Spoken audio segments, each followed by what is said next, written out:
Fuel delivery. Most of us don't give it much thought, but it literally powers the Air Force warfighting capability. Until today, fuel operators operating in international environments dealt with extra layers of complexity that often translated from anywhere between $6,000 and $100,000 extra in expenses, and while these costs were justified in order to ensure safety, they were a significant portion of TDY budgets, and they additionally engaged our limited manpower pool. In steps the Viper Kit project.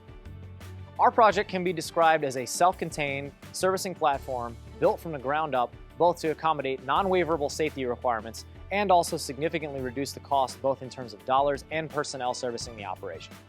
Any organization that's interested in rapid sortie generation wants the Viper Kit in their arsenal, because quite frankly, something like this doesn't exist in the Air Force, and its only competition is the way we've always done it.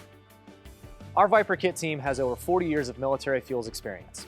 We repurposed already available equipment and sought a bit of commercial know-how to help us put this all together. All in all, for the one-time cost of $30,000 per unit, it'll not only pay for itself in 2 TDYs, but significantly decreases extra TDY costs thereafter. So you might be asking yourself, what makes this unique? How is this better than we already do it? The Viper Kit enables hot pit refueling. We measured 0 performance loss, no environmental impact, and there are built-in controls that mitigate safety issues. Perhaps most importantly, it pays for itself while simultaneously decreasing future costs. An investment in the Viper Kit is an investment in cost cutting. Our mission is to get this through every wing, and our vision is to get it across the Air Force and make us more agile when operating with our partner nations and beyond. We need your help. Please vote for us and help us build a more modern Air Force.